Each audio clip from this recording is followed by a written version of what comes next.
Welcome to Word on Wearside on Friday, November the 23rd. As usual, we've got a roundup of your top stories from across Sunderland and the Northeast on the show today. Find out which Sunderland event went on with a bang this week.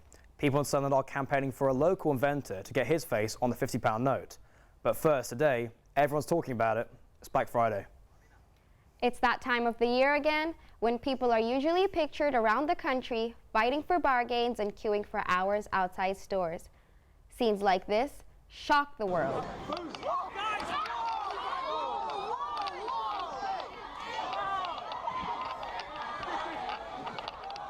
But are people going crazy over Black Friday like they once did? A Sunderland professor is predicting that this year we'll no longer be seeing people fighting in the aisles for the last item on the shelf. He says every day is pretty much Black Friday. Theophanis Pekes reports. Black Friday is here. While shoppers in Sunderland are out looking for the best bargains, they are not queuing in front of shops or fighting over a half-price television. Perhaps the lure of Black Friday is no longer as appealing as it once was. There's a bit of a drift towards online. That's an ongoing type of position which is evolving year on year. Now what that means is that we're seeing an actual reduction in footfall during the Black Friday period. We're still expecting some good sales, but that's partly to do with online, but it's also to do with the elongation of the event. So you've probably got stuff in your inbox around about the middle of November saying Black Friday is coming, early sale, get your stuff now. Well, that's promoting the position which many retailers are taking. Those types of things are going to be around right up to Christmas and probably past Christmas into the traditional January period. Perhaps people are choosing to buy things online from the comfort of their couch, or maybe the professor is right and every day is now Black Friday. I think it's one of these American cons. They fetch things into stores that's supposedly cheaper on that particular day. I think they'll have one or two items that will, but the majority of things just be the same price. I did look for something for children and I got 25% off the normal price, so it was very good because I think people buy more when they think they're getting a bargain. I think there's some good bargains that people can get, and I think there's some good deals that they have on as well. So I think you've got to be good at looking for the deals, otherwise you might get conned. I'm having a look online. It's a good thing, yes. Just it's cheaper as well. I think it's an illusion that you see people clambering for these possessions which possess them. It's a fraud because we all end up in the ground. Although the high street in Sunderland was still busier today than it would be on a normal weekday, the truth about Black Friday will come with the sales results that follow. We will know then whether or not the people of Sunderland have bought into that illusion. A campaign is underway in Sunderland to get Wearside inventor Joseph Swan on the back of the £50 note. Swan invented the incandescent light bulb. He's one of a number of scientists, zoologists and physicists that the Bank of England have invited the public to vote for. Adam Wood reports. Joseph Swan, physicist, chemist and inventor of the first filament light bulb. One of the most impressive individuals to come out of Sunderland. But his is one of history's lesser remembered achievements. Now, members of the Sunderland Antiquarian Society are hoping to get the Wearside inventor on the new £50 note. The note currently features Birmingham entrepreneur Matthew Bolton and engineer James Watt, the first ever dual portrait on a banknote. Before that, it was the Bank of England Governor Sir John Holborn. Now the Bank of England are calling for a new face, and if he gets enough votes, that face could be Swan. When you think of light bulbs, you probably think of Edison, but Swan's invention came first. Swan was born here in Pallion, near to where the Northern Spire Bridge now stands behind me. His bulb only lasted for around 8 hours, but was used to light his home in Low Fell, thought to be the first home in the world to have electric lights installed in 1880. The house later became Beaconsfield Private School and is now a residential home.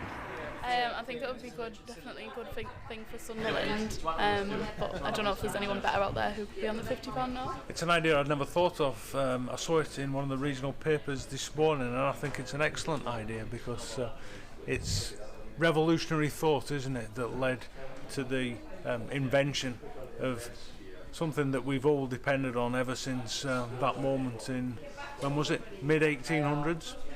And it'd be good for Sunderland to get the acclaim as well, wouldn't it? It'd make people ask the question, who was he, what did he do, where was he from? And the answer is right here, isn't it? Now the Bank of England are calling for a new face, and if he gets enough votes, that face could be Swan. Now for a roundup of some of the other stories across Wearside today. This week, Sunderland was host to a live, honest, and open discussion all about sex. Radio 5 Live organized the Sex Takeover event, which was also broadcast on Sunderland community station Spark. Held at the National Glass Centre, it featured a panel of experts, including Dr. Christian Jessen, BBC 5 Live's Anna Foster, the University of Sunderland's Professor of Sexual Cultures, Clarissa Smith, and transgender model, Monroe Berghoff. The panel answered questions on everything from thruples, which is a three-person relationship, to having sex with a disability. It was a sellout. So many people turned up that some had to be turned away. A Royal Navy ship from the northeast that was going to be retired has been saved by the Ministry of Defence. The HMS Time will continue to patrol the waters, and our new Navy ship is to join it and will be named HMS Newcastle. The new ship is a Type 26 destroyer. Sunderland City Council may be moving to the Civic Centre to the former Vaux site. The site was derelict for a number of years, but had recently resumed regeneration. The council have said that the current Civic Centre is not fit for purpose and are continuing drawing up plans for a potential move. A 24-year-old woman was attacked outside Illusions nightclub yesterday, and police are looking for another woman in relation to the assault. Anyone who has any information are being asked to contact the police or Crime Stoppers.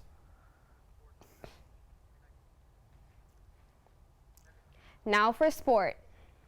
Sunderland will be looking to get back to winning ways after a disappointing 1-1 draw at home to Wycombe Wanderers. They face 11th place Walsall this Saturday at home. They'll be hoping to apply pressure to promotion rivals Portsmouth, who sit top of the table with 38 points. The Black Cats lag behind by 2 points currently, but are still in a promotion spot in the top two. Newcastle United will be looking to make it 3 wins off the bounce when they take a trip down south to Turf Moor to face Burnley. Both sides have struggled earlier on this season, but with every game going by, they are managing to get further away from the relegation zone. Both sides are placed next to each other in the table. The Magpies will be looking to either create more breathing space between them and Burnley, while the Clarets will be aiming to dislodge Newcastle of their higher position. Hartlepool return to National League action this Saturday, where they take a visit to the Crabble Athletic Ground to take on Dover FC. The Pools will be hoping to bounce back to winning ways after losing to Gillingham FC in a valiant display in the FA Cup this past Wednesday.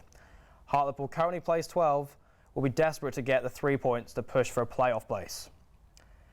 Gateshead have a visit to the north this week, but no, not the north, as that would mean a little travel. North London, where they take on fellow playoff rivals Barnet, who sit 3 places below Gateshead currently. The London side will be looking to stop Gateshead, who are applying serious pressure to the playoff spots, where they sit 1 point off. Rugby now.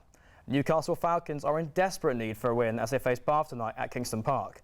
The Falcons currently sit bottom of the Gallagher Premiership, a place they will not want to be when Christmas comes around. The new signing of Ulster prop Rodney Ayew could be the new impetus in the squad that they were looking for, ahead of their clash against Bath, who sit mid-table. Falcons will believe they can turn them over at home despite their poor league form. Boxing now. North East Boxing Club, Berkeley Boxing, had a trio of superstars have major success in the men's European Elite Championships in Valladolid City in Spain. Twin brothers Luke and Pat McCormack were crowned champions Europe, while Callum French also claimed an impressive silver medal. This is great news for North East Boxing, who will be hoping that these fighters keep on rising to hopefully bring more big boxing events to the North East, like the Ritson fight with world-renowned boxing pro Eddie Hearn, which took place last month. That's sport. Last night, the Christmas lights were turned on in Sunderland at the city centre event in Keele Square.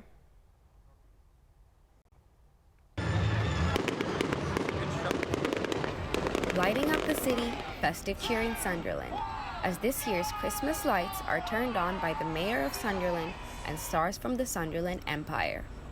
An event that's brought hundreds of people to Sunderland, a boost for the economy that the council hopes will carry on through Christmas.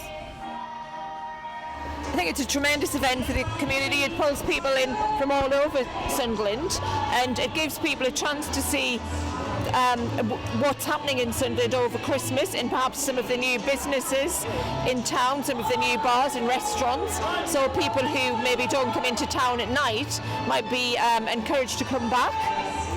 So yes, I think it's a great family event. The event, hosted by Sun FM and Sunderland College, had performances by local groups in primary schools and was also followed by a firework display. It's amazing. I mean, the amount of people that's turned up tonight, I think it's fantastic, isn't it? It's great for Sunderland.